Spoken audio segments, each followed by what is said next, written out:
Welcome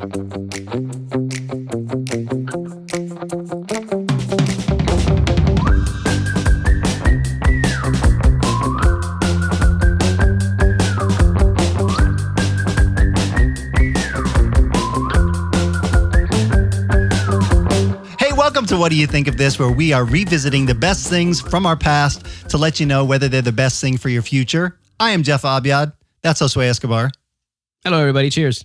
And today we are going to be discussing The Princess Bride, as we teased last week. I have to say, you haven't seen the Test Kitchen episode yet in real time. I have edited it. It is maybe my favorite. I was like nervous going in because you never know on the day of. Sometimes there's a lot of moving parts, especially with all that food. Yeah. It's so good. And I'm really excited for you to, and everybody who is, they've already seen it. But since then, we have remade the recipe of the jerk chicken. Yeah, Elizabeth said that. On chicken. Oh, man. What is it? Chicken drums? What is it called? Drumsticks? The legs. Yeah. Legs and, just the legs. Oh, man. So good. It was, I can't stress enough how great it was. So if you haven't already tried that at home, you should try that. Yeah, I highly recommend. It was really good. And the spiciness, I totally forgot. It calls for jalapenos. I thought it was habanero pepper. Habaneros. Yeah.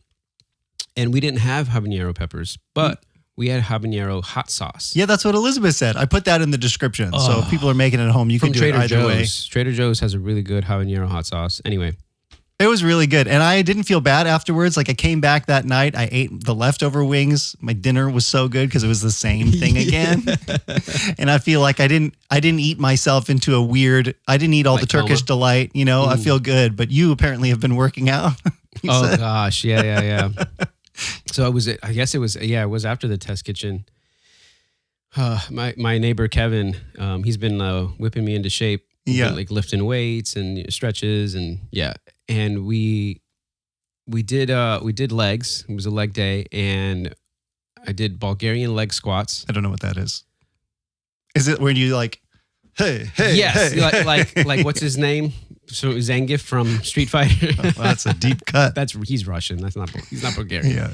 But basically, you extend one leg behind you, and you do like a squat with one leg, basically. And while you're holding weight, the one leg is being like you brace it on like a bench or something, and you do weights, and you're holding weights. I was holding like 25 pounds in each hand. Really? And doing one. That sounds squat terrible. Yeah. So 12 reps.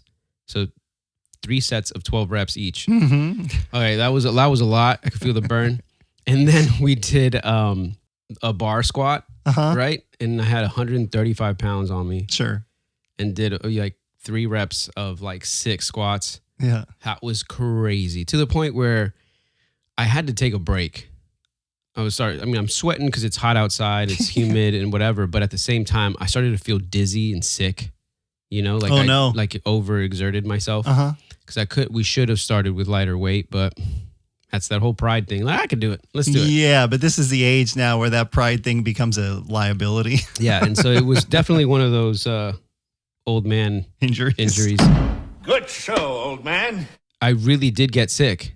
Oh, you did? I wanted to throw up.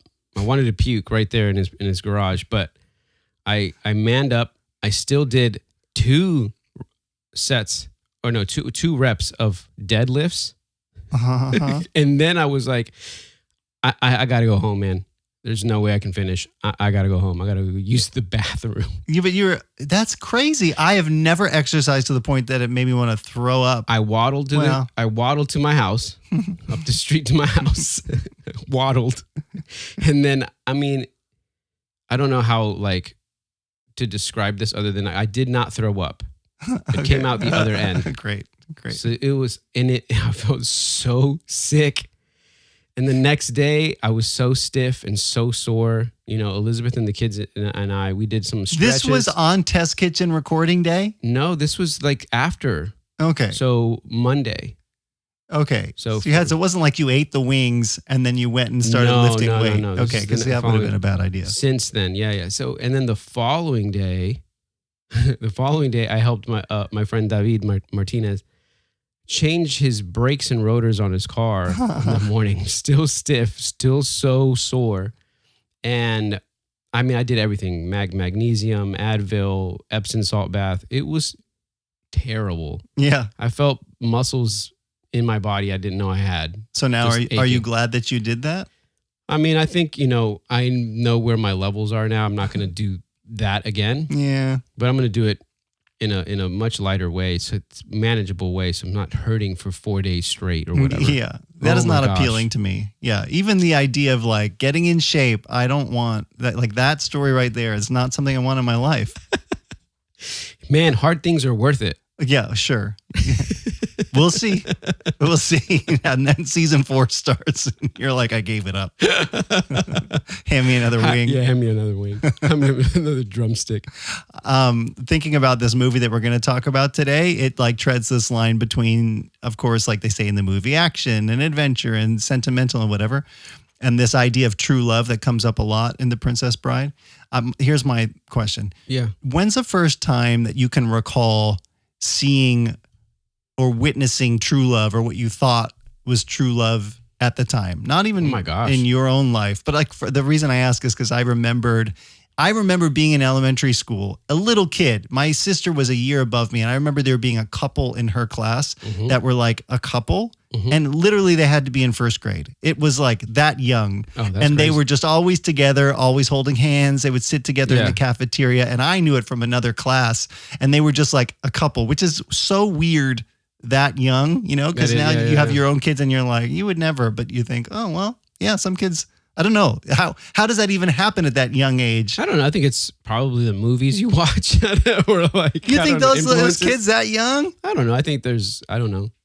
Christian conservative culture, they're like, you're my destiny. Yeah, maybe. Or like, I think we all have, I mean, well, not all, but I think some people have more tender hearts than others or more romanticized, I don't know, more imagination than others. Mm-hmm. Yeah, I could see it happening. I mean, I don't know how old I was. I don't know if it was first or second grade, but remember my teacher, Mrs. Hill? That I talked knew about? you. That wasn't true That love. was true love right there. True love. Josue just passed out after doing a bunch of leg lifts. He's not all the way dead. He's thinking about Mrs. Hill. He's only 8 years old, but she made an impression. Her hair like blowing, like just in the wind, just while she walks, dude. Like what in the world? You hear like the birds tweeting in the background, and then Yeah, Twitter pated. Yeah, Like yeah. Bambi. That was totally. I'm like, Yeah. wow. Yeah. She's probably old and gray now, and not look anything like what I think she looks like. So were you like romantically minded as a kid? Like, did you think love at first sight existed? Did you think, I think I did at some point, but then I don't know. yeah. And now that we're Maybe. older, do you still think that? Have you become jaded? Your definition of love is a little, I think when you watch a movie like this one, Yeah. as an adult, for sure, you take it like tongue in cheek, or you're not looking at this thinking this is possible. And I think the movie knows that about itself. We're going to talk about Yeah. the movie a little bit, Yeah. but I think my mom used to say what is it? The phase of when you first start dating or whatever you're Yeah. first in love is like the sweaty hand, the sweaty hands portion of your relationship. You're always holding hands. You're inseparable. Yeah. It's a sweaty hand. She's like, just wait until that, the manita sudada goes away or whatever. It's like, it's not always the sweaty hands moment. the sweaty, is sweaty the translation, or like clammy, or Yeah, sweaty yeah. is kind of a gross image. Yeah. So it's like that portion of like love Yeah. doesn't last. I remember that when Amanda and I were dating and we were in college at the time. And I remember specifically one of our professors who was young, so not that much older than us, passed us somewhere on the quad or something and was like, oh, how cute you guys are holding hands. And as an almost like new adult anyway, I was like, is this not a normal thing? But we used to we'd drive the car to school, and she would sit, if she had this old, I would drive her car. I don't know if it was a Cadillac, a Chrysler or something, where the middle armrest would come up in the front. And so she would come and scoot over. Oh, yeah. We'd drive like that in this car, this 6-passenger vehicle. That's we're all like in the hilarious. front. That's The hilarious. disc changer on the other side, the Wow. Discman, Yeah. plugged into the radio. True love. man.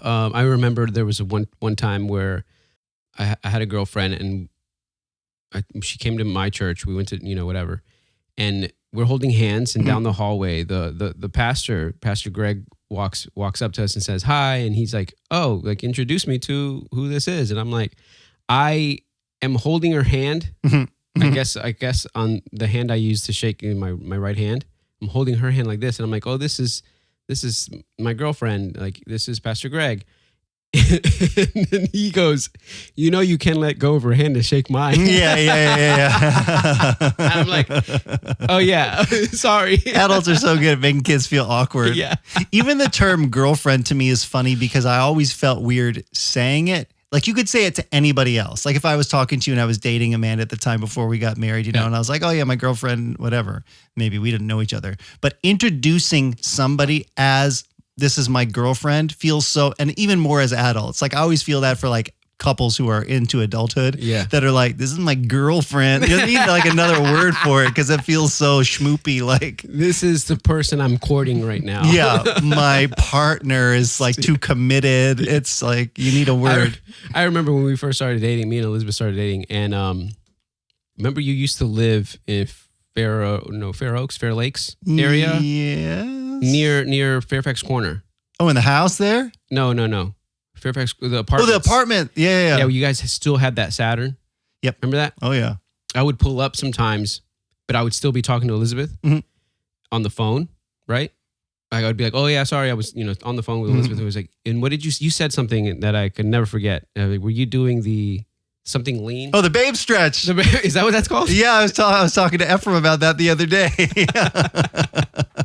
We used to talk about that and it would be, every time I was on the phone with like Amanda or whoever I was dating, you'd be like kind of on the couch and just kind of laid up with your arm up, Like, so I'm like reclined back in the. Yeah. Yep. Oh, sorry, you can't see. Yeah. Yeah, I just got here. I'll talk to you later. I'll miss you too. Okay. No, you hang up. No, you hang up. Yeah.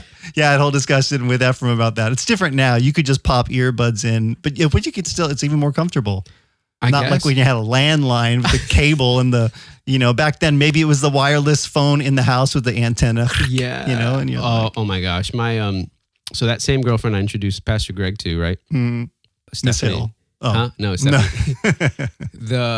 I got in so much trouble one time. Why? Because she calls me, but she calls me from like Florida or something, or California. Sorry, California. Collect? I don't know what it was. You got charged for it, really? Yeah, because back in the day, I mean, we have a landline, but we had the wireless landline, the wireless phone in the house. So in the house, but I'm in bed and we're talking at night. Oh no! When we're supposed to be in bed. We're supposed to be like, I'm supposed to be lights out, and we're talking and we're falling asleep on the phone with it on, with just the line open. And it's like, it's okay. We can, we're falling asleep together or whatever. Stupid. God, childish love is so dumb. I love it. And then the next freaking day, not the next day, but like the month. When the bill comes. When the bill comes, my dad's like, Josue! And it's like, in that time is like $100 for 30 minutes of talking. I'm so glad that problem doesn't exist anymore. Like, maybe it's a drain on our Wi-Fi because my kids will be, even just with their friends, just on FaceTime, and I'll go into the room. I'm like, is there another person in here? No, I have so-and-so on FaceTime. She's watching a movie. We're just talking. I'm like, what? Yeah. Go to each other's houses, see each other in person. That one was a legitimate, like, oh, we normally talk all the time, but we had no idea that this was going to cost this much because of long distance calls or whatever. Yeah. Yeah. Try and explain that to Gen Alpha. Yeah, you had to pay to talk to somebody in California. It wasn't cheap. Yeah, it was like 2 cents a minute or 10 cents a minute or something like that. You have a collect call from 25 cents a minute. Pick up Dad. It's me. It's me. It's crazy. Crazy. All right. Well, let's hit the intro for the movie today. Let's do it. The Princess Bride is not a movie that I would recommend anybody watch. It has silly characters that get into unrealistic and impossible situations. The whole movie is ridiculous. I saw Princess Bride when I was a teenager and always just felt like the jokes and the sarcasm and was a lot of fun. And it was just kind of a fun adventure, goofy, silly movie. I don't know if you saw it for the first time now as a total grown-up, if it would be the same, but I sure have good memories. Now, of course, you can always send us your topic suggestion. Today, we're talking about The Princess Bride, but we could have watched anything. And you can email those to ideas@wdyt.show. Show. Of course, season 3, I'm still pitching for your voice memos. So if you send it, you could potentially be on the podcast and send those to us. The Princess Bride came out in 1987. It is 98 minutes long. It was directed by Mr. Rob Reiner. I'm putting all that out there now because if you're new to the podcast, this is not a deep dive into the production of The Princess Bride. Some of that stuff might come up, but the whole point here is to talk about our experience of the movie as just a moviegoer. Okay? I was only 3 years old when this came out for you people. That's crazy. Okay, give me a quick plot summary. Maybe we can do this together, but a couple sentences. What if somebody has never seen The Princess Bride? What is this movie?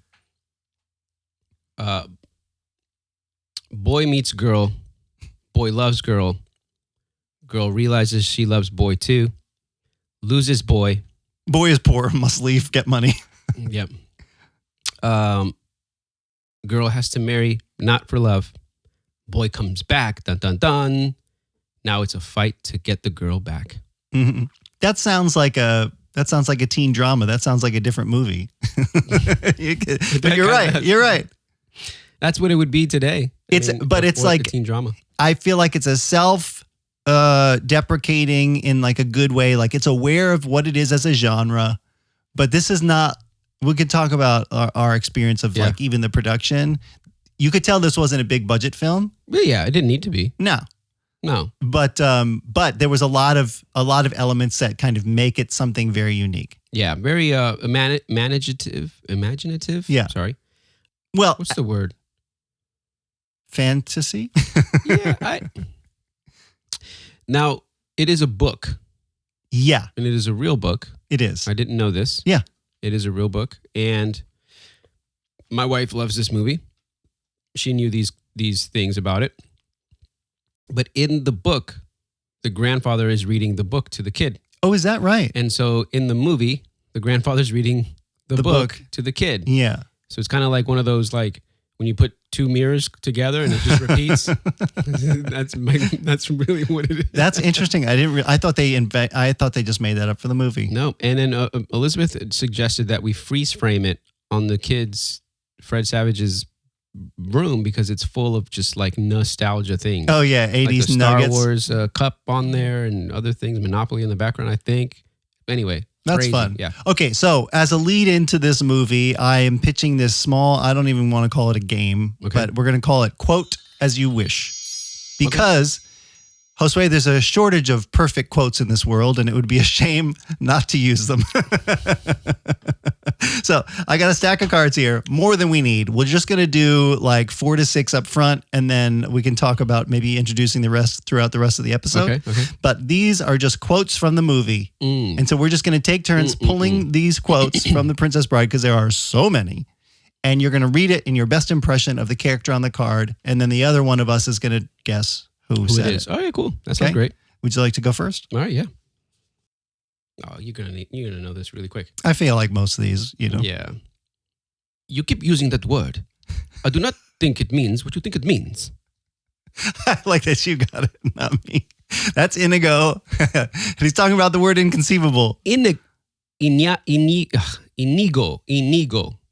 You said indigo. I didn't say indigo, but I did always think it was indigo. Oh. I just pronounce it. Elizabeth kept saying indigo too. I always pronounce it Inigo. Inigo Montoya. I always pronounce it Inigo. Inigo. Because as a kid, I thought it was Indigo Montoya. Montoya? That's what I thought as a kid. And when I found out, I was like, Inigo Montoya, that sounds like somebody made it up. Inigo. That's how he Spanish. says it. Yeah, he's Spanish. But Andre the Giant doesn't say it like that. Inigo. Andre the Giant. Golly. Oh, this is a long one. Oh, geez. This I really love. This line catches me off guard. It's funny. Okay. Tyrone, you know how much I love watching you work, but I've got my country's 500th anniversary to plan, my wedding to arrange, my wife to murder, and Gilda to frame for it. I'm swamped. That is Prince Humperdinck. Prince Humperdinck. I love that Count Rugen's name is Tyrone. Yeah, I didn't know that. Tyrone Rugen. Count Tyrone Rug. It's just such a well-placed comedic line that just could just fly by. You might not have even noticed it. Yeah. No, we noticed it. Yeah, Tyrone. You know how much I love to watch you work. It's just the amount packed into that line. It's just really great. I love it. It's crazy. All right, one more? Or Yeah, one more each. all right. Oh, okay. When I was your age, television Chris was Rock. Sorry, go on. When I was your age, television was called books. That's Grandpa. Yep. Does he have any other name besides No, Grandpa. at the end of the Columbo. movie when He's Columbo. Oh yeah, you're right. When he leaves the room, and he to his grandson says, "As you wish," which is I think designed to be a very sentimental, of course, he's because it telling him means I love him. you. Yeah. But was there any part of you that thought, "Wait, is he saying he's Wesley?" No. Just a little part that you're like, "Wait a second, was this you?" No, not at all. What? He said he sounded like Chris Rock. Chris Rock's more like, are you kidding me? No, do this. What? Read that line as Chris Rock. When I was your age, television was called books. That's good. That's really good. Everybody hates me. Smacked in the face by Will Smith. Now you're Jerry Seinfeld. Okay, this is a good one. This is a passionate line right here. You ready? You mocked me once, never do it again. I died that day. That's Inigo Montoya. No. No? I died that. Oh, that's Princess Buttercup. It is. Oh my gosh. Yep. That's right. Yep. Yeah. Okay. You marked me once? You mocked me. You Oh, mocked me once. Oh, okay. When she's having the interchange with the man in black. Okay, let's do just one more each All right. before we jump in. Never go against a Sicilian when death is on the line. When death is on the line. Yeah, that's Vizzini. Yep. Stupid dude. You've heard this probably. We haven't recorded it in real time yet for the intro, but Amanda hates him. And I'm like, that's the point. He's supposed to be annoying, but man, she just really doesn't like him. What's his name? Wallace Shawn? I don't Very good. Okay, this is a good one. Okay, ready? Mm-hmm. Be careful. People in masks cannot be trusted. Oh, that's the Giant, Andre the Giant. Mm-hmm. You know his name? In the movie? Yeah, it's a good name. Oh my gosh. This would be a good name for like a pet. Fezzik? Yeah, That's it sounds like peasant. Yeah. Hey, peasant. Fezzik, yeah. Oh, it's so funny. I had in my mind to have Amanda on the episode. It just didn't work out today, but I was going to call the segment Hot Takes from Hot Cakes. I was really proud of that. So it's still in my notes, but we're going to have to skip it for today. You can imagine that it happened since you already heard our wives' voices. Yeah. But in the meantime, if you're enjoying this episode so Heck far, yeah. I just want to say, take a second, hit the like button if you're on YouTube, or subscribe or follow us if you're on a podcast platform, because that would help us reach more people. New movies coming every week, or Yay. whatever we're doing. Next week's a mini-sode. All right, tell me about your personal history with this. All right, so I found something out that was really surprising. Yeah. And it was really surprising to my wife. When the Sicilian dies, Mm-hmm. he drinks the... Yep. He just kind of falls. That is where my memory ends of this movie. Wait, like you just don't remember it, or you didn't see it? I don't think I've seen the rest of the movie. You've never even seen the whole thing. Nope. I was like, is this the end of the movie? And she's like, no. I mean, look at the timeline. There's so much. I was like, I have no idea what happens after this. Really? Yep. I wish I was there to experience it with you. That's like- so fun. I'm like, wait, what? What a joy, I think, to find out that you've never seen this and you get to just And experience it. he gets the girl. Yeah, And that's I'm like, it. that's it. They run off. The end. Yeah. I don't remember them rolling down the hill. Yeah, them this coming movie really back takes together. some turns after this. But for some reason, I will say though, I do remember what's his face killing his, getting his revenge. Okay. Wow. I kind of do remember that, but I'm wondering if I saw that somewhere else. That's really funny if you've never seen. But I will say, so I do know where Amanda is coming from. Oh, yeah? Yeah. I did not I didn't love this movie like I thought I was going to. So I was like, okay. I mean, no, like production value aside or whatever, I had a little bit of an issue with some of the funny stuff or supposed funny stuff because like none of the characters, it seemed like no one was in on the jokes. So I, at one point I said,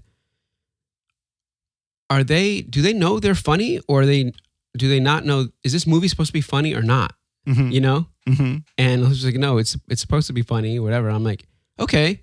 Because like poor Princess Buttercup is not in on any of the jokes. She doesn't do anything one funny. Earnest character in this whole thing. Yeah, it's not played up for fun for her because she's like the love element.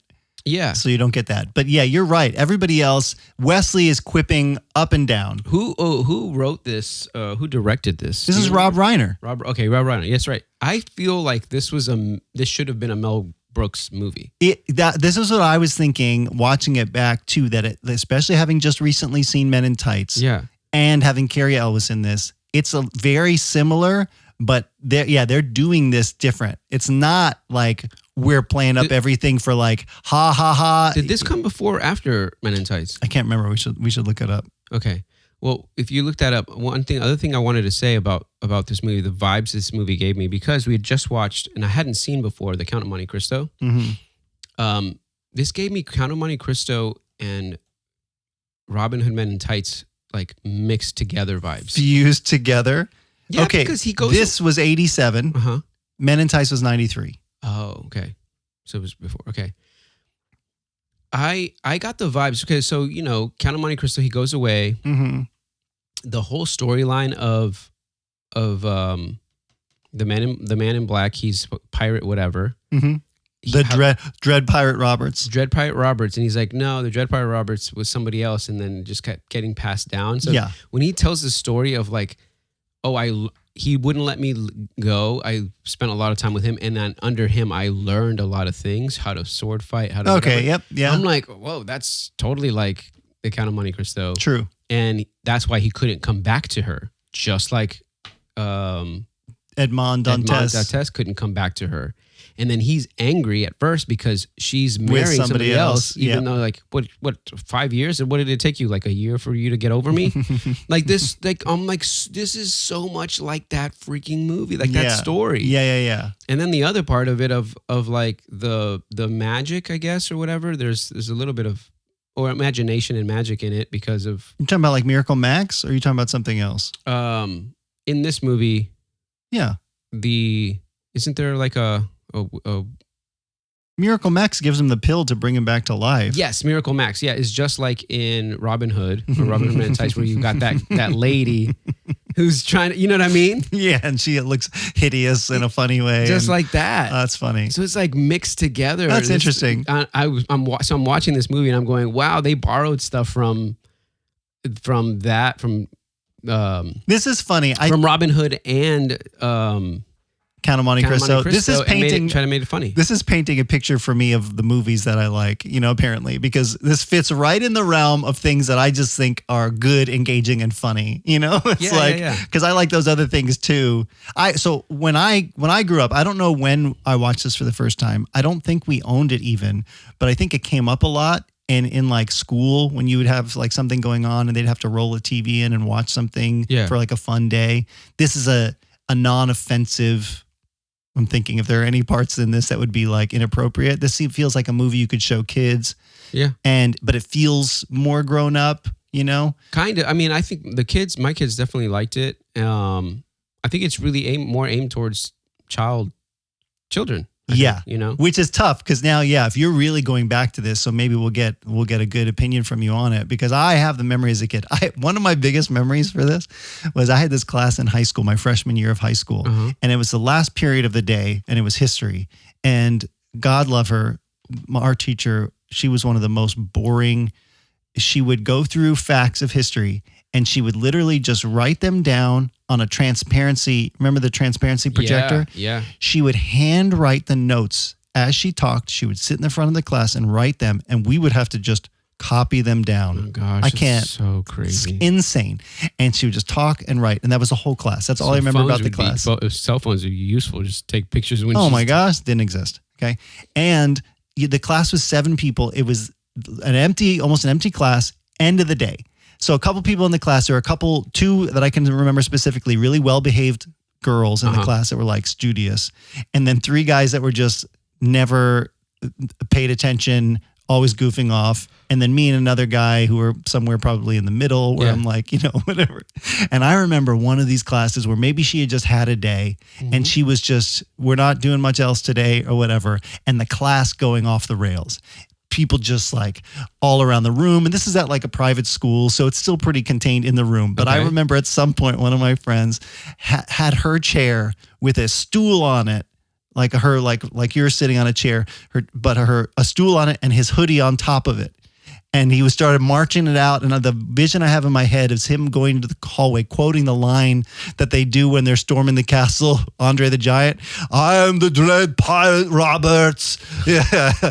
There will be no survivors. You remember? I'm your worst nightmare ever to come true. Yeah. Marching out of the class and doing this. It's still in my mind because it was such a hilarious thing for this kid to quote at a random time in the middle of the day. Yeah. And that's what I love, guess, so about funny. this stupid movie is you can't take it seriously. If you try and take this movie seriously, you're going to hate it. You're not going to like it, yeah. But if you can just be like, okay, sure. Yeah, okay, there's a magic pill that can save your life, whatever. And when you scream, of total, what do you say? That's the sound of not somebody's heartbreaking, but like ultimate suffering. Ultimate suffering, yeah. Because my heart made that sound when my father, it's like, oh, and he's screaming through the whole, it's like, whatever. If you can let that stuff go and just appreciate the cast, and the terrible production quality, it's a different experience than if you're like, well, technically that would never have, you can't do that with this movie. Well, sure. I mean, I think so. Well, wait, you can quote it up and down. That's okay. what I was going to say. Let's pull another card. I think it's a good time for another quote. All right, let's do it. Oh, gosh. Bow to the queen of slime, the queen of filth, the queen of putrescence. This is that awful lady in her dream. As a kid, I knew right away it was a dream. Did you? Yeah. Well, little Fred Savage didn't know. What are you talking about, Grandpa? She couldn't have got married. That's right. Yeah. For some reason, that dream, I think maybe because of how close she gets to the camera, that ugly lady at the end, boo, it sticks so hard in my mind. And I don't know why. I think it just really shocked me as a kid. Yeah, see, that's where I kind of wish I remembered or had seen the rest of it, because it was, I don't know. I think because, I don't know why, but I was just like, oh, this is a dream. Yeah. Well, yeah, and you have because of when it happened and how it happened, and so quick. The king died. They got married that night, and because I'm thinking, oh, in Robin Hood, the wedding thing happens way at the end. Yeah. So this can't happen. This can't right be now. it. It's not time for that yet. Because and then it's like, hurry up, say the words and marry us, just like in Robin Hood. That's true. It's like, what do you think though? I mean, because we mentioned that the Robin Hood is an older story than this too. Oh, sure. I mean, the story itself is probably based on that type of story. Mm-hmm. But no, I was going to ask, and I don't know how it plays out in the book. I don't know if there's as much humor in it. Like maybe there is. I don't know. But the character of Buttercup is very one-dimensional. And now Robin Wright, I love her. She's great in this. Oh yeah, I kept saying Jenny. She does really great. She's Jenny and Forrest Gump, guys. But her character in this movie has no agency. She was this poor farm girl sort of at the beginning. Yeah, they don't explain why they picked her for princess. And I know you don't get a lot of backstory, but their whole thing about like falling in love, it's just like you have to believe it. Yeah. It's like, okay. So was he the farm boy and she? Yeah. No. But I'm saying like, was he like their worker for her family? Mm-hmm. Okay. Because you don't see anybody else on that farm. No parents. That's the production quality I'm talking about. You don't get anything. You get the one little hut where he does all of his work and he hands just a picture. Yep. It's literally just the two of them. Yeah, we leaving these kids unattended to fall in love. Yeah, exactly. I mean, I guess it sort of worked out. Yeah. They're not just milking cows. No. Here, let me give you one more quote before we keep going. Oh, this is an intense one. Life is pain, Highness. Anyone who says differently is selling something. Oh, that is that the King Hibiscus? What's his name? King Hibiscus. No, It's not Humperdinck. no. Oh, Humperdinck. No, it's Wesley when he's still the man in black. oh, So that's the part of this movie that maybe I have a problem with. what? When they get back together and he's upset and she doesn't know who he is. Oh, he's talking to her. That's right. To us as an audience, it's pretty obvious at that point, right? That that's him? That they are who they are. Yeah. And then she's so mad and snooty and kind of mean. And he's, I guess, because he was a pirate, but nobody ever believes he was a cruel pirate, you know?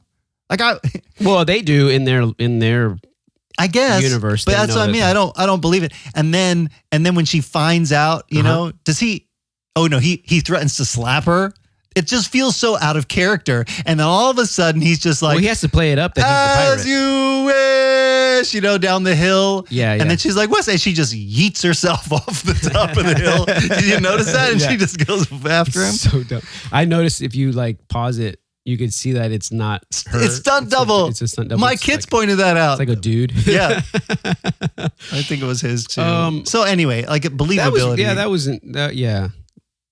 That wasn't my biggest problem. I don't think, but because I could understand that he was trying to play up that he is this pirate and not give it away. Mm-hmm. Kind of like in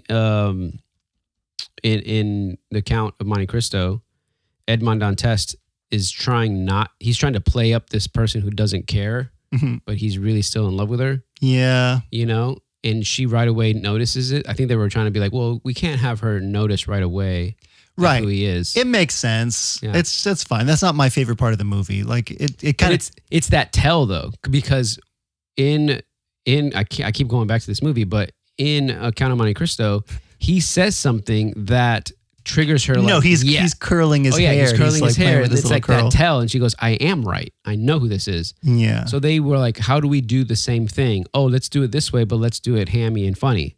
But in this one, Buttercup has no idea. She's just getting handed off from the. Yeah. First of all, she's out for a ride, right? And then she's just, no one will hear you scream. Turn the horse around. He's moving very slowly. Oh my gosh! And Yeah, then you're they right. just Yeah, you just gotta suspend disbelief on that. Yeah. bag her head, you know, and then you get. But the part that you do remember having seen all the way up until Vizzini dies. Yeah. A lot happens. Like that. Oh, yeah. All There's so that much stuff that's going on. unfolding, and they're climbing up the cliffs of insanity. Yeah. What the heck? And then the sword fight. Yeah. You know? Or like the what I thought was going to be funny, like the whole he keeps saying inconceivable, right? Yeah. It wasn't funny to me anymore. Well, because you knew. I guess I know it, but like even Elizabeth was like chuckling, whatever, and I'm like, why is that supposed to be funny? Yeah. It's just one of those things, I you know, guess. that they leaned into. Yeah. And if you don't think it's funny, it's But just I understand like why they casted him and why it works that you hate him so much, because he's this like he's got a Napoleon complex. It was too on the nose. Let's make him really small and annoying, but he thinks he's in charge and smart. Yeah. So I understand it, but I can understand why people Stop don't like it. rhyming. I mean it. Anybody want a peanut? Yeah. He's just so angry and frustrated. I mean it, and peanut does not rhyme though. It's a B rhyme. We'd call that in the music world a B rhyme. Yeah. yeah. Well, okay. But It's I like do. orange and door hinge. Yeah. Door hinge. That's funny. This movie does do something really well. I think it plants itself in culture for some specific reasons. Yeah. It feels like I wouldn't even call it a cult classic because a lot of people like this, but it does have some very iconic lines. Like if you said "as you wish," immediately I know what movie you're talking about.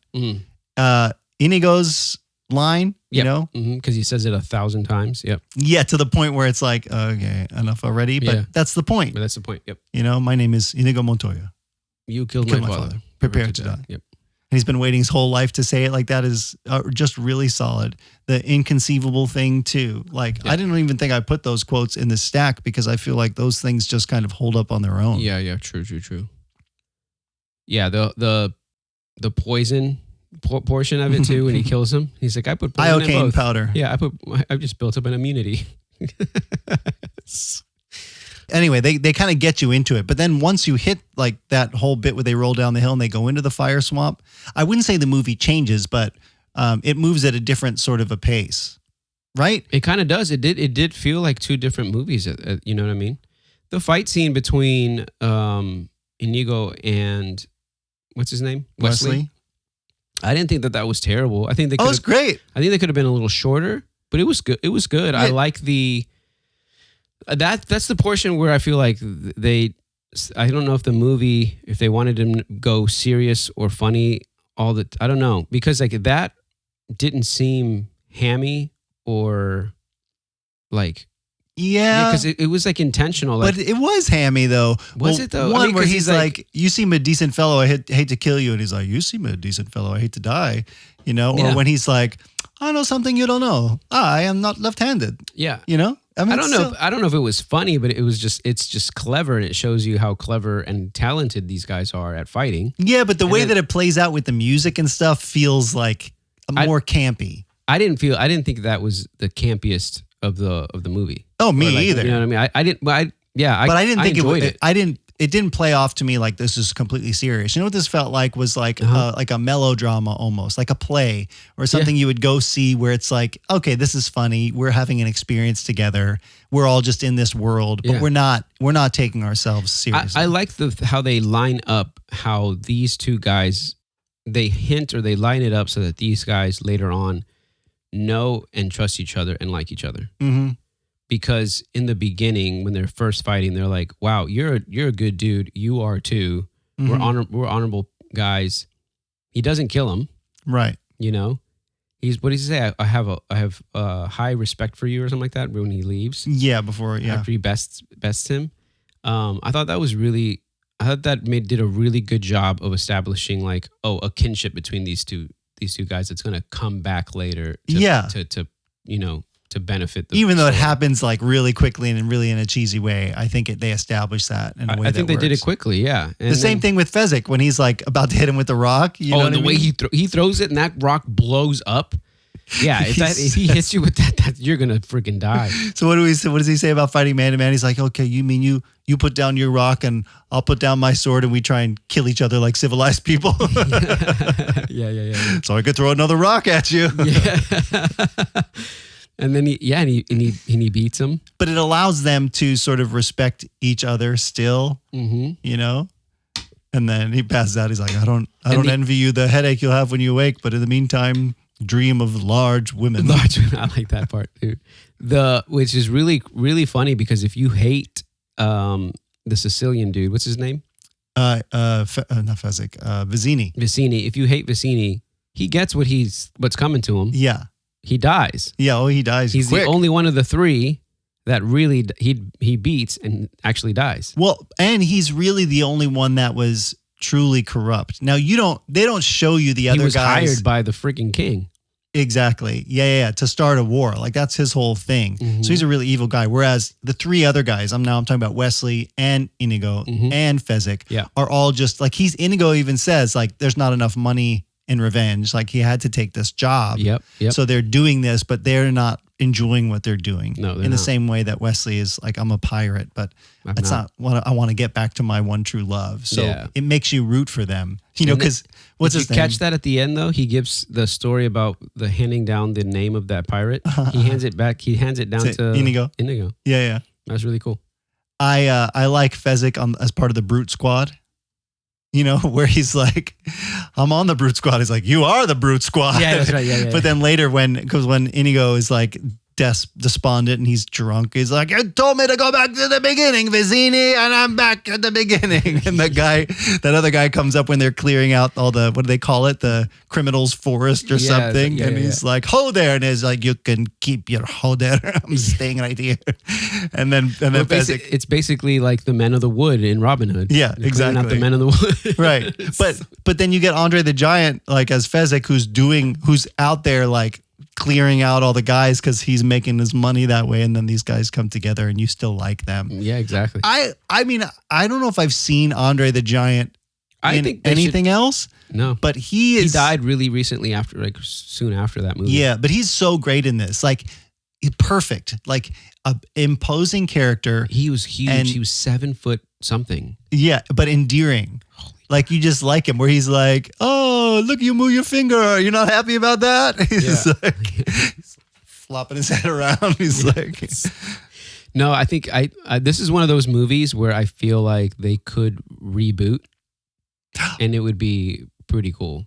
maybe I like the idea of it. Up the production value, maybe fix some of the campy. I think the comedies. I think there's writers out there now in different things that we're seeing today that could do a really good job of making this, like reviving this story, because it's a pretty decent story. Yeah, I don't know. You'd have to give it some time because It's 1987. Yeah, but people our age still really fondly remember it.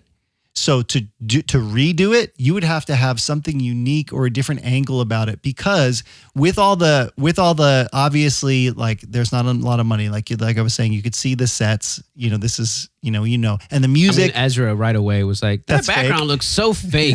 Yeah. And the music is not good in this, by the way. I would never. I don't even remember the music. Just when it comes in, and it's very like, not even it's kind of cliche, but again, I don't think they're unaware that that's happening. So I think because of all those elements, it becomes this beloved thing, because that's not great, but you still love it. I have the spot in my heart for it. And then you have this cast who really works well. Like I'm sure you could put other people in these roles. Yeah. But if you're going to do that, I don't know. I think it can get pulled off, and I think it would be. I think they could do it right. They're doing everything else. They're remaking. But I never like it. Did I tell you I finally saw Mufasa? Oh yeah, you didn't like it? No. What about it? I was just, why are we doing this? This just feels like the same thing, but not as good. Here's my other thing too. I love Hamilton. I remember when it came out, and Lin-Manuel, his the whole thing. But then I started hearing his other stuff. And he's great. Like, he's doing things I could never do. So mad respect. Yeah. But it all sounds like him. And so I'm like, when I heard whatever else, Moana, I'm like, okay, but the way he chooses melody lines, it's the same. And then I'm like watching, I'm like, and I didn't even know he did the music. I'm like, is this Lin-Manuel on this? And they're like, yeah, oh, okay. It just sounds this. And so all the songs that I love from the original, Gonna Be a Might, you got Elton John, right? Yeah. This is not that. It just didn't have the staying power to me. Sure, but I don't think they were trying to be like the Lion King. It's an origin story. Yeah. The story without the music. What did you think of the story? I didn't care. I didn't care. I almost fell asleep. I was like, I didn't like it. I kind of liked the, I don't know. I just liked the mystique of Mufasa, like the background of how he became who he was. Because he's like kind of orphaned, and even that felt the same though. Instead of getting the stampede, he gets put into a river and he gets separated from his family, and he's going to end up at Pride Rock, and it just felt like this big reveal that didn't mean anything because I already knew what was going to happen. It was like watching Captain Marvel. It's like, okay, or not Captain Marvel, Black Widow. Oh yeah, Black Widow was a terrible movie. But it felt like it wasn't. It's very different. But I already know the outcome, so you lose that element of getting to surprise me with what happens. Yeah. And the whole time when they're calling Scar, whatever his actual name is, I can't remember. Dude. Rocco. Something. I'm like, oh, this guy's Scar. Like, I know. Oh yeah. I don't think that was. There were no surprises. Some kids. There was nothing new that I loved. If anything, you're like, well, it's cool that they made this because the technology to produce it is cool, but I didn't care enough. And the framing device was like, for this is the old man reading the book. Yeah, I didn't know who he was, but now you've got the fake Timon and Pumbaa, like the ones from the live action, and Billy Eichner is fine and Seth Rogen is fine, but that also pulled me out of it. So I didn't care. I'm like, why are you? But Rafiki telling the story, that was dumb. The things that I loved was the lure of Mufasa, like the fact that he was trained up by the lionesses, and the whole kings are supposed to just lay around, kind of things. Like, no, like, right. Like really opposite to like, I don't know. He like broke the mold of like what a leader and a king should be. Because at the end he gets the entire Pride Lands behind him. And that wouldn't have been a thing back, before him. So I thought that was really cool. And then his like talent to be able to like smell things afar or whatever. Yeah. That was really interesting. It just makes the importance of Mufasa in The Lion King it kind of, for me, it solidifies that Mufasa was the bomb, and Simba, not quite there, but almost there. But like, I liked really, it better without the backstory. I didn't need it. Yeah. Taka? Is his name Taka? Sorry, it just came to Taco? me. No, yeah, Scar. I think so. Taka, which is really close to Scar. No, I don't know. Anyway, what do you think of the torture machine? I don't know. Someday I may turn it all the way up to 5. I thought they should have made it electrocution instead of sucking life out. Well, electrocution, then it couldn't have wielded that sort of power, so might as well make it something fantastical. But they're using water and suction cups and a windmill of some sort. Not windmill, water vein. Water. I in my mind, I was just like, he's getting electrocuted. This is like, that's the only way I'm like, okay, this is how torture works. Electrocution. And they intentionally establish it that he never turns it up that high, so that way when Prince Humperdinck comes up and turns it all the way up 50. to not to 50. Ah! Yeah, so crazy. Imagine being an actor and having to deliver that scream. They obviously doctored that and added some stuff to it. He still started it. Okay, give me another quote.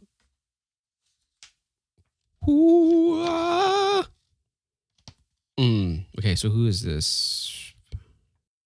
Oh, okay. How do I'm supposed to do 2 people in this. Oh, okay. Fezzik, are there rocks ahead? If there are, we'll all be dead. Oh, there's 3 people in this? No, it's the 2 of them back and forth. I already know what you're talking about. Okay. There's no more rhyming. I mean, there are 3 people. Yeah, no more rhymes now. I mean it. And anybody want a peanut? I think though that you already said this one too. That's true. I think it's a very charming interchange where you're kind of giving identity to a character with a stupid, like, they're rhyming. You get that they're. But they never do that ever again. Don't they? Yeah, they do. Really? Where? Yeah, when they come up across Wesley. Oh no! At the end, when Fezzik comes back as the Brute Squad, and he's like, oh man, what is the line? But Inigo says some line before it's revealed that it's Fezzik, and then he comes in and he rhymes with him. He does. It does definitely comes back. I don't remember what it is. I'm not a witch. I'm your wife. Oh, that's I'm not even sure I want to be that anymore. That's what's her face. Yep. The magicians or the creepy guy's Miracle wife. Max's wife. Can you think of her name? Wife. It's another one like Tyrone. Sherry. All right, Valerie. Valerie. Her name is Valerie. Wow. Okay. She was somebody. She's in Kimmy Schmidt. She's in Kimmy Schmidt, but she's also she's the aunt or the grandma in Addams Family. Addams Family. Yeah, you're right. I do think, though, there were a lot of throwaway quotes that just kind of come and go. And I always appreciate those in movies where it's like, if you pay attention, there's a lot of really funny lines or just drops that they don't really spend a lot of time on. Yeah. I like that they didn't mention it. When he says, when he first sits down with him, maybe this isn't quite one. And he's like, I don't mean to pry, but do you have 6 fingers on your right hand? Like he's been asking that to every single stranger he meets up until then. Right. Yeah. You know? And he goes, yeah, nothing. When he says, let me explain. No, there's too much. Let me sum up. You know, when he's like, when Wesley comes back to life, when you give him the pill, he's like, what's happening? What are we doing? Where's Buttercup? Blah, blah. He's like, let me explain to you. Nope, there's too much. Let me sum up. You know, and that quick bit. But when he says, I've been in the revenge business so long, now that it's over, I don't know what to do with the rest of my life.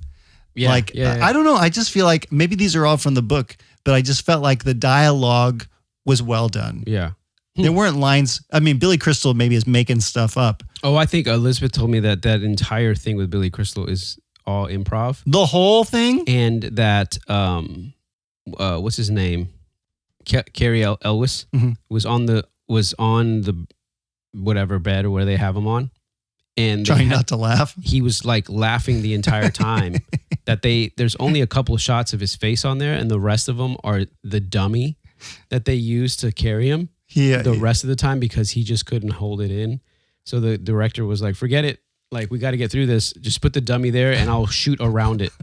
The line that definitely felt like improv to me was when he said, well, if it was true love, yeah, but he didn't say that. He obviously said to blave. And to blave means to bluff. So you were probably playing some cards and he owes you some money. Yeah. Yeah, he came up with a lot of stuff like on the fly there. Bye-bye, guys. Have fun storming the castle. Bye-bye. Yeah, and he convinced the only reason why they helped him was because he wants to get rid of Humperdinck. Yeah, Humperdinck. Yeah. What a name too! Like the names on these characters, like Princess Buttercup. Yeah. Humperdinck. Yeah. You know, I'm like, okay, it's funny. It is. But at the same time, I'm like, I don't know. I really honestly feel like someone can do a better job of this movie. Yeah, Make it funnier or just make it serious, or I don't know. I think Mel Brooks should have made this freaking movie, dude. I think he would have done a better job. I don't know. Okay, well, as far as the cast goes and the characters, who do you think is the real MVP of this movie? Oh, wow. I think Inigo.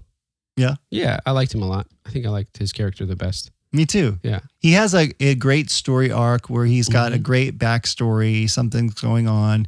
You like his character. Like he's, upright, but a criminal. Yeah. He's funny. He cares about other people. Yeah. I think he was probably I don't know if he really speaks that way. I don't think he does. No. So No. Manny Patinkin does not talk like that. He was probably the best actor in that. Yeah. I feel bad for Cary Elwes because, what else has he done other than those two movies? Well, he was in Liar Liar. Oh, really? Yeah, he's the stepdad that nobody he's in likes. Stranger Things too. We were Yeah, just that's talking right. About that. Wait, was it Stranger Things or Mission Impossible? No, Stranger Things. He does like 5 episodes in either season 1 or 2. Oh yeah, it's like the mayor or something. Yeah. He's in Mission Impossible also. Which one? The new one. Oh, really? The one that just came out? I think so. Am I dreaming this? I don't remember, but I think he's got some good lines too. The one about life is pain when he's sitting and talking with Vizzini and he's like, truly, you have a dizzying intellect, when he's obviously like condescending 100% to this guy. He's like, you're an idiot, but I'm not going to tell you. I think the delivery of that was good. When he comes out of the fire swamp with Buttercup and they just finally survive the ROUS attack, by the way, which we can talk about. And then the king or Prince Humperdinck and all of his men and Tyrone Rugen, they're all surrounding them. Yeah. And he's like, I'm not going to get out of here without, fighting back 100%. But he says, when they tell him that we're going to take you back to your ship, and she leaves. Oh, yes. And he's like, we are men of action. Lies do not become us. He's like, I know what you're talking about. Yep. He totally knows that they're lying. Yep. Good night. That was a good scene. I like that one. It was good. Yeah. And they knock him over the head. Yep. Speaking of, when they get the albino, and they're trying to find him, when Inigo and Fezzik are trying to find him, and he's like, Father, direct my sword. Whatever. Oh, yeah. But they find the albino first. The guy. The albino? Yeah, the guy with the pale guy. The pit of despair. Oh, yeah, that's right. Yeah. And he's like, Fezzik, jog his memory. He's like, I think I jog him a little too hard. Yeah, that's right. Yeah. He hits him so hard he passes out. Well, yeah, I like the one where he's like, he thinks he's a girl. He's like, I'm a man. Right? What are you talking about? When he wakes up, he's on the table. Uh-huh. And he's like, where am I? I think he says miss or something. He's like, I'm a man or something like that. And he's like, oh, I'm sorry. What? He says that? I thought so. I don't remember that at all. Maybe I'm wrong. But then his voice is all like, and then he starts. There's no use trying to get out. Yeah. Yeah, that was good too. I like it. The other line from Cary Elwes I had when he asked him why he wears a mask. He's like, oh, were you burned with acid or something like that? He's like, oh, this feels like a Robin Hood line.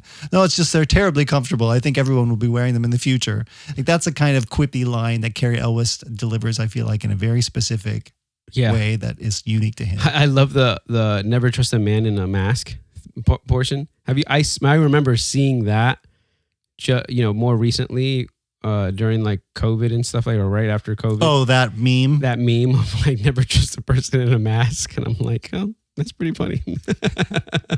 I like when when they're about to storm the castle, they're trying to figure out exactly what they're going to do. And he's like, it's guarded by 30 men, and he's like, how many can you take? Oh, maybe 10. And so he's like counting on one hand when he's like, like this. And he's like, that leaves 20 for me. He's like, we can't do this unless we have any more resources. What about like maybe if I had a wheelbarrow? And he's like, oh yeah, a Holocaust cloak first. He's like in a Holocaust cloak. He's like, oh, I got it. A Miracle Mac gave it to me. He said it fits so good I could keep it. Stupid. He's like, where's the wheelbarrow the albino had? He's like, it's on the albino. I left it on the albino. He's like, well, if we would have mentioned that before, it would have been a different story. Yeah, that bit is really funny though, where they're like, squeaky, squeaky. He's like, all right, no, not yet. Yeah. No, light it. Yeah, that's the part where I was like, oh, I don't know how they could have done that a better job of that, because there's the portion of it where you don't see Fezzik's face, and then there's a portion of it you do, and it really took me out of it at the beginning, because I'm like, wait, is Fezzik saying this and he's hiding and they're hearing him and they're seeing that, or are we to believe that they're seeing his face, because we already know that they're not? Yeah. So they couldn't light him on fire, right? So they had to use the one thing, but then they also showed us the close up of his face, but it clearly not.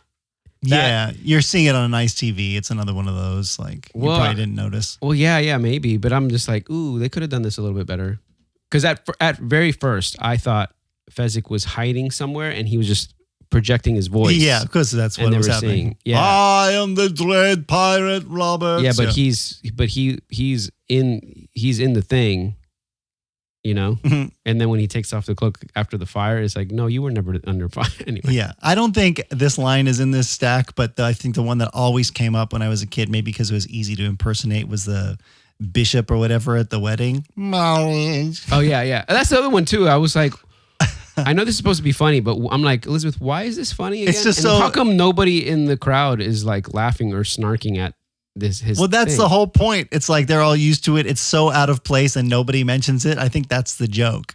Yeah, see, it didn't land. Yeah. I was like, it would have been funnier if like somebody was like, made a face or was like, or said something, like, made a comment. Like a Mel Brooks would have been like, well, or I wonder if he has a something, and then made fun of the speech impediment. But I appreciate both of those types of humor, because I obviously love Men in Tights, but I like the fact when stuff comes up like that and they don't mention it. To me, that's funny. Why? It's just like, oh, nobody's going to say anything. We're just all ignoring this. I just think the idea of that is hilarious. Because it's like real life almost. Yeah. Yeah. It's funny. I mean, it's funny-ish, I guess. I don't know.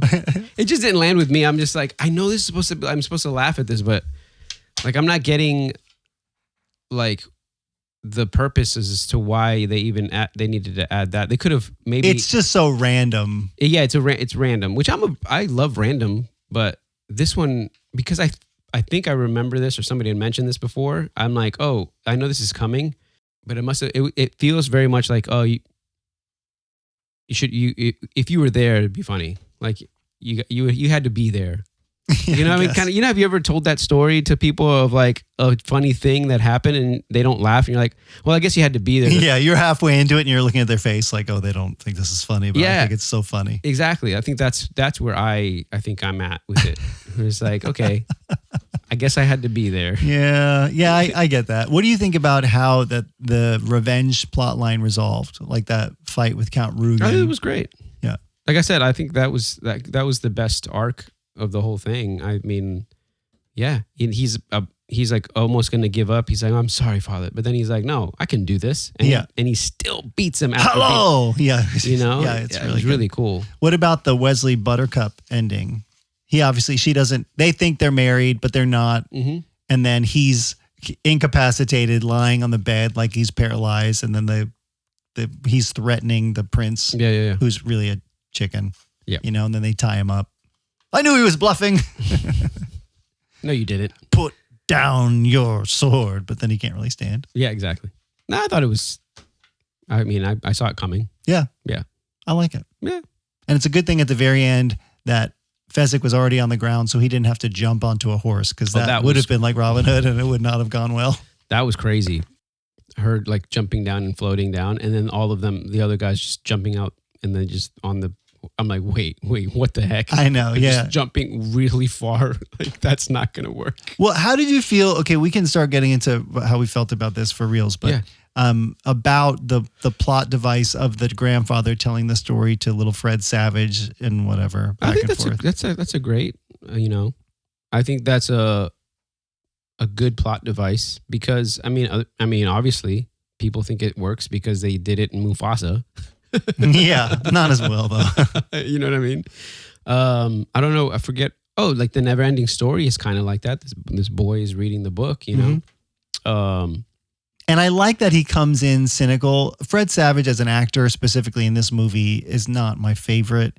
But I like that, like him with his grandfather, how he's super cynical at the beginning. Yeah. His like interruptions when he does it, I don't believe it as like an actor, but the story is fine. And it makes the grandfather a better character. Yeah, I think, yeah. When you hear his voice in the background and he's like, see, grandpa, I told you. He's like, yeah, you're so smart. Shut up. That was funny. Yeah, it's like that. I mean, yeah, very much like it's very much like a Mel Brooks-ish feeling. Yeah. Yeah. I liked it. I think it's fine. Like I said, it was really interesting to see all the nostalgia things in the background. Yeah. Well, I liked, as for when watching back this movie, I did think like, cause I don't put it on very often, but we watched it like partially one night and I wanted to go back and see something and played it again. And it didn't feel like, sometimes going back and watching something feels like work, like, oh, I gotta, if we're prepping for something and I'm like, I need to go back and listen. I can sit down, I think, and watch this movie and always be happy. Just, oh, this is fun. Yeah. Like I might not always pick it on movie night and go, oh, let's watch The Princess Bride, especially because in my house, I know that won't go over very well with Amanda, but I like it. Like I just always enjoy it. And I think the fact that it's sincere, but it's self-aware, it's not like too serious. It's very quotable. Yeah. I like the actors. The rodents of unusual size are little people in there. Really? Yeah. That was not very believable, by the way. Talk about seeing the budget. His wound on his arm that the albino is cleaning up, and I'm like, did you just slap some paint on there? Yeah. Throwing him into the fire. So for me, I don't think I'll be watching this movie for a very long time. No? Yeah, I could. I'm like, it's fine. I don't think I will either, but I know it so well. Yeah. Yeah, I'll be fine if I don't. Like I'm not choosing this if I'm on a deserted island. No, yeah, it's not like one of my top film masterpieces, but I really like it. Like I disagree with you in that I don't think you could duplicate this, at least not very easily. Like you would have to have some crazy new angle and I think it would be a real hard sell to get people on board unless they don't know anything about it. Yeah. I mean, I think you could sell it as not a Princess Bride movie.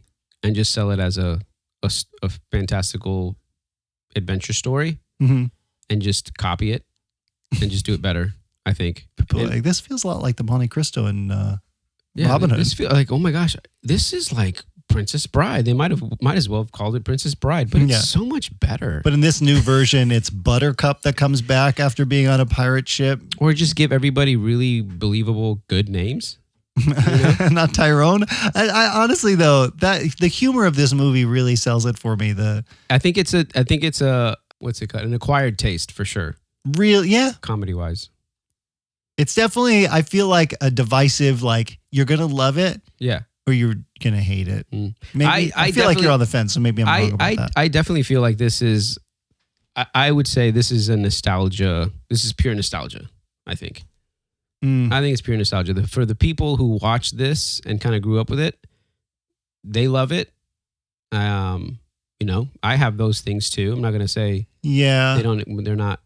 they're great in the eye of the beholder, I guess. I don't know. It's hard because tastes change too. And so much of it, and I don't know if I would call this nostalgia as more than just being in culture because it was such a cultural thing. When this came out, was it like in theaters? I didn't see it in theaters. Yeah. It must have been.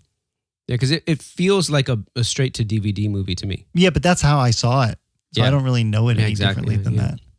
Yeah, I say it's pure nostalgia. I mean, I think it holds up 100%. I think,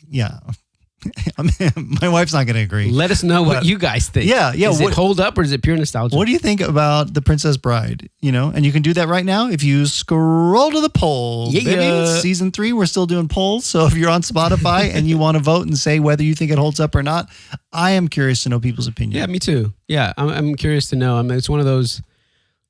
Would I recommend it? I think because there is such a nostalgia thing to it with people. I think I would recommend it just to see what people think, Yeah, it is one that I could see people watching and not liking, and I would personally be disappointed. If I was with somebody and I'm like, I probably wouldn't introduce it expecting somebody to like it. I just wouldn't know. Yeah, I've had that experience. I forget recently with a movie, and somebody was just like, "Meh, it was fine." It was fine. I'm like, "Oh, I know."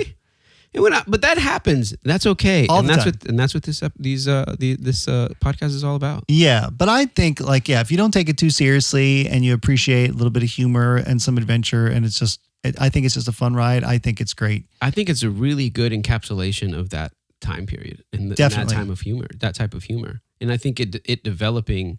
Honestly, if this came before Robin Hood Men in Tights and before Spaceballs and all that stuff, I think it really kind of inspired someone like Mel Brooks to go, oh, I can do this. Yeah. I think without it, you wouldn't have some of the other things that we have. Yeah. Yeah. Who knows? Yeah. I don't know what it paved the way for. I mean, Mel Brooks said he loved them in Princess Bride. Yeah, that's true. So that's why. Dang. So it you got to give it props to where props are due. Most definitely. Well, if you are not on Spotify, but you're on YouTube or Instagram or wherever, throw us a comment. Let us know what you think. And you can find links to us on all platforms at WDYT.show. You got another quote there before we move to this closing segment? Yeah. We'll never survive. Nonsense. You're only saying that because no one ever has. Oh, I like that. But when they're about to go into the forest, anyway, it's Wesley and Buttercup. Yeah, it's We'll never survive. Nonsense. The flame forest? The fire swamp. Fire swamp. That was a pretty good one. I like that. Okay, closing segment today. Before we go, this is a new segment I want to introduce. I want to call it WDYT Wondering. So this is just going to be a bite-sized pop culture push-up pop that probably doesn't matter, but maybe lives rent-free in your brain. What toy or snack item were you weirdly jealous of that other kids had when you were younger? I don't know. Jeez. What, snack you said? Yeah, toy or snack item. The things that stand out to me at like lunchtime, what was that drink you had where it was in like a plastic bottle, but you would twist the little top off? It was like a little like seal on it and you would just twist it off. Kool-Aid? Was that a Kool-Aid thing? It was shaped like a bottle. Yeah. Was that a Kool-Aid thing? I think so. Might have been. It was like Kool-Aid pack, like Kool-Aid to go, so you didn't have to just make it. Kool-Aid, the packets and all that kind of stuff. Yeah. This was like Kool-Aid in a package, ready to go. I had a lot of experiences of being jealous, maybe of other kids' food. I think a lot of kids are like this. Ring pops. I thought, ring pops or push I'd see pops. people with ring pops and be like, "Oh man, I want a couple of ring pops." I don't know why. But you get to the cafeteria table and unpack your lunch. What was in yours? Or did you get lunch at school? I would get lunch at school. Ours was always like leftover grape leaves, or not that always, but I really identify that with that in like other movies with My Big Fat Greek Wedding when the kid's like moose caca, like all the time I was bringing in something weird, or it was like salami and cheese on pita bread, and I'm like, why can't I just be like the other kids? Well, now, of course, I want to eat that stuff. I seem to remember I don't know if it was middle school or high school. I remember, there's always those lunch credits or something like that. You can like apply for. Your parents could apply for or something like that. Yeah, I would have that. Plus, sometimes I'd have like a little extra cash or something. But I just remember going like, "Oh, I'm going to go to the lunch line twice." Oh, and get like more chicken poppers, please, or like extra fries. Yeah. We did this thing that was pretty crazy in high school. We would have community fries. Oh yeah, just dump them all. Everybody would get fries. We'd all dump them in the middle, and then just put like this was crazy, but we would put mayo and ketchup on top, and everybody would just like eat from that. I'm grossed out right now. It was crazy, man. I'm also hungry and grossed out. That was also a vital part of starting a food fight in high school. Did I tell you about this? Yeah. Crazy. Just the awesome. pile of fries that were preloaded with ketchup and mayo. Awesome. And then you just dump chocolate milk on it, and then you gross. would throw that at people. That's disgusting. Yep. No, and I then you don't- run and hide because you don't want to get hit by food. Yeah, that's Yeah. awful. Yeah, that's what we did. Nice. Wow. It was awesome. And then the principal would come in. Principal came in one time in that instance, and it's like, "What are you gonna do? You're gonna like kick every kid out? It's chaos. Like, everybody was involved. So what? You're gonna single somebody out? You're gonna make parents really mad. Everyone got away with it. Oh, it's We all terrible. got away with just making basically the next lunch period couldn't have lunch in the cafeteria. So then we also had all those kids pissed off at us because Well, yeah, I feel like in my school they would have done something to penalize your lunchtime though. Like the next lunch, hey guys, we're all having PB and they couldn't J's. do Sorry. anything about it. And you know what was really crazy? You know what was really funny?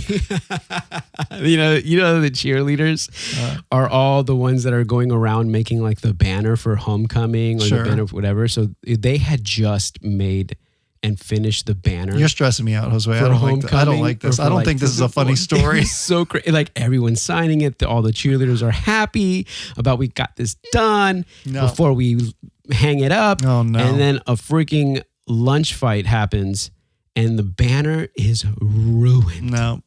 They can't use Tragic. it. Tragic. For us, for me, it's like, haha, you dummies. Who cares about There that? are movies that people will recommend where they're like, this is so funny. And then things like that happen in those movies. And I feel so bad for the cheerleaders that I can't enjoy them because in real life, I would be like, that's devastating. All that work. No, I don't think it's funny. I remember our table started the fight. Yeah, of course. And then I remember just hiding in between the vending machines. I just like hid myself right in between the vending machines, and I could see Just like wa- the wave of food and not get hit by anything. And I'm like, this is great. No. I mean, honestly, the principal should have been like, all the people that are clean, you guys are all in trouble because you guys started it and ran away. Well, okay. So next week, Wow. we're back to the mini-sode, first mini-sode of season 3, and we're going to be teasing what's to come. I'm excited. Mentioned already, we have a lot of great things coming, but this one is one I'm anticipating enjoying. Yeah. So if you want to guess along with us, watch next week's episode. It'll be a shorter one, and we're going to be doing some It'll be a teasing. fun one. It's going to be a great one. Well, thanks, everybody. Thank you, especially if you have liked, if you have subscribed, and you have sent us your suggestions. We very much appreciate them, and hope you'll tune in next week to What Do You Think of This? Yeah. Bye, everybody. Peace out.